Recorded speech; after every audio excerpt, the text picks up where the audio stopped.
Labirin Kehidupan kembali menyapa Anda sahabat. Kali ini kami sampaikan tulisan Pendeta Yowas Adi Prasetya berjudul Sang Cameo, Saya Uli Manalu. Namanya Arthur Barcis, seorang aktor terkenal di Polandia. Namun dalam serial Dekaloh yang artinya 10 sabda atau 10 firman garapan Krzysztof Kieślowski, ia tampil sebagai cameo yang muncul tak terduga dan sekejap. Dalam sinematografi, cameo adalah sosok yang tampil sekelebat yang diperankan oleh seorang yang terkenal. Ia hadir kerap tanpa punya arti penting bagi plot sebuah film, namun tak jarang menjadi penentu plot. Arthur Barcis tampil di seluruh episode kecuali episode 7 dan 10. Pendeta Yowas pernah mendapat kesempatan berharga diundang oleh komunitas Layar Kita Bandung untuk memberikan ulasan kritis di episode 6 dan 9. Pada episode ke-6, sang cameo tanpa nama itu tampil hanya beberapa detik sebanyak 2 kali. Namun demikian kehadirannya menjadi tanda perubahan mood para pelakon utama episode tersebut, yaitu Tomek dan juga Magda. Dalam tulisan ini, sahabat, Pendeta Yowas tidak hendak bertutur mengenai cerita episode yang membahas perintah jangan berzinah itu. Oh ya, perlu diketahui bahwa Kieślowski memakai tradisi Katolik yang memiliki urutan Dekaloh atau 10 firman yang berbeda dari urutan Protestan. Kieślowski secara jenius menghadirkan problem seks dan seksualitas di dalam episode ini sebagai sebuah persoalan kemanusiaan yang lazim, wajar dan biasa saja, namun tetap mengakar kuat dalam pergumulan batin para pelakonnya. Lalu pada episode ke-9 yang menyajikan perintah jangan mengingini istri sesamamu, Barcis lagi-lagi menjadi cameo yang hadir pada momen sang pelakon. Roman Nitsch bergumul dengan impotensinya.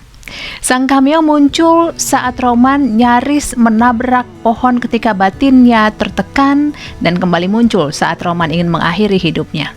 Sahabat, di kedua episode ini, demikian juga di episode lainnya, sang cameo menjadi tanda kehadiran yang ilahi di dalam kancah gumul manusia. Pergumulan manusia yang dihadapi oleh pelakon-pelakon setiap episode tersebut ditampilkan secara wajar dan tidak lebay. Demikian pun sang cameo hadir tanpa berniat untuk mengintervensi keputusan yang harus diambil pelakon-pelakon tersebut. Ia mengawasi tanpa mengancam. Ia memasuki peristiwa genting manusiawi tanpa bersikap heroik untuk menyelamatkan begitu saja.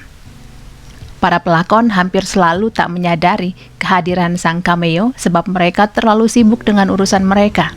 Namun sang cameo itu sungguh hadir dan menghadirkan Allah sendiri. Sahabat, sosok cameo dalam serial Dekaloh mengingatkan Pendeta Yowas pada buku Ronald J. Levin yang berjudul People Who Met Jesus. Di dalam bukunya, Levin menghadirkan orang-orang kecil yang muncul di dalam keempat Injil lewat peran cameo.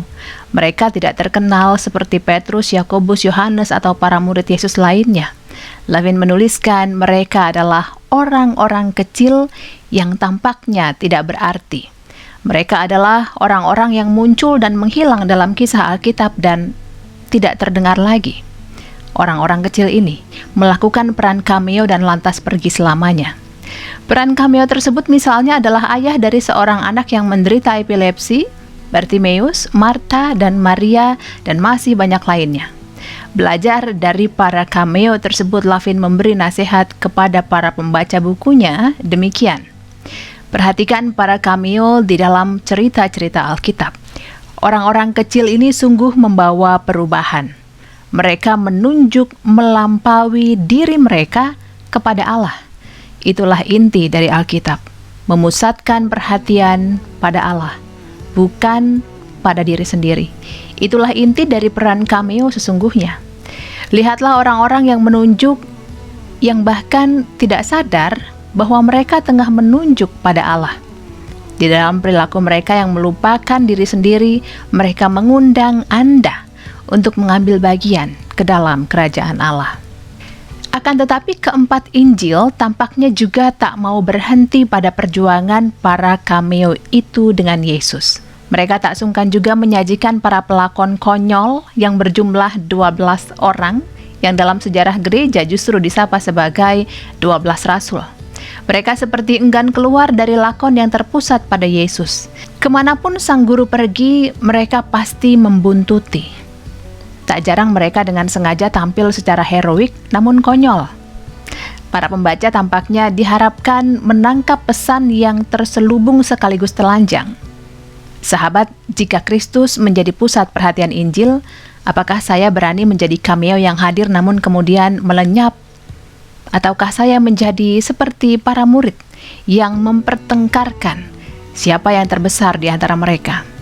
Markus 9 ayat 34. Mereka lupa bahwa cameo terbaik sudah dipertontonkan oleh Yohanes Pembaptis. Sampai-sampai Yesus sendiri berkata, sesungguhnya di antara mereka yang dilahirkan oleh perempuan tidak pernah tampil seorang yang lebih besar daripada seorang Yohanes Pembaptis. Matius 11 ayat yang ke-11. Di mata Yesus, Yohanes Pembaptis adalah manusia terbesar. Setepatnya karena dengan sadar dan rela ia menjadi cameo yang berani berkata, ia harus makin besar, tetapi aku harus makin kecil. Yohanes 3 ayat 30. Cameo baik dalam Dekalog Kieslowski maupun dalam keempat Injil memiliki kesamaan yang sangat erat. Mereka menjadi tanda kehadiran Allah di tengah kehidupan sehari-hari yang berat sekaligus wajar. Dengan cara lain kita dapat berkata, para cameo itu menghadirkan atau presenting Allah dalam sosok yang sangat real dan konkret, sekaligus mewakili, representing kehadiran Allah. Dengan cara itu sahabat, kita menghadirkan kembali representing Allah, membuat Sang Bapa dari Yesus Kristus hadir kembali melalui kehidupan para cameo tersebut. Kisah Esau dan Yakub sahabat tampaknya dapat memberi inspirasi bagi kita. Setelah nama Esau senyap berpuluh-puluh tahun, tiba-tiba ia kembali secara mengejutkan ke dalam kehidupan Yakub. Kehadiran Esau terasa mengancam Yakub. Sekalipun berbagai cara dilakukan oleh Yakub untuk menghindari kedatangan Esau, sang kakak ini selalu mendesak untuk menjumpai Yakub.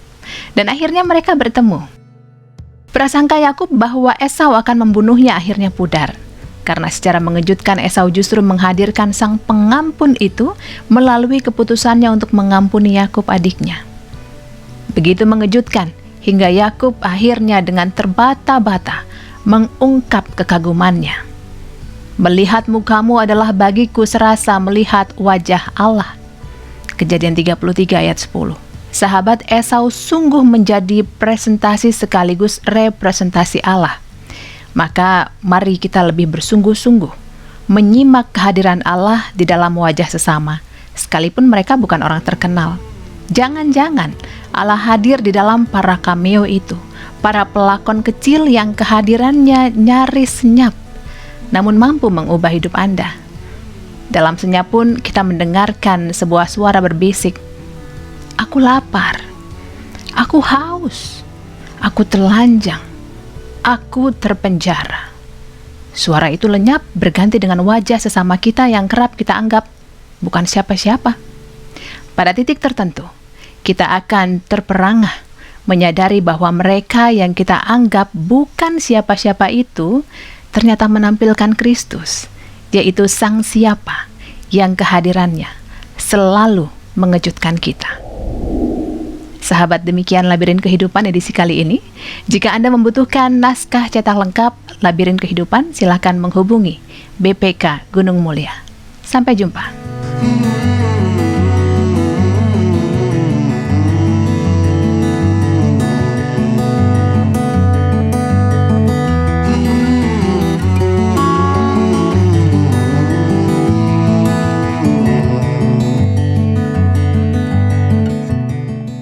Sahabat, mari dukung pelayanan dan pekabaran Injil melalui YKB dengan membagikan link acara ini kepada sebanyak mungkin orang. Dukungan juga dapat saudara lakukan dengan mentransfer dukungan finansial ke rekening BCA ke nomor 450-305-2990 450-305-2990 atas nama Yayasan Komunikasi Bersama.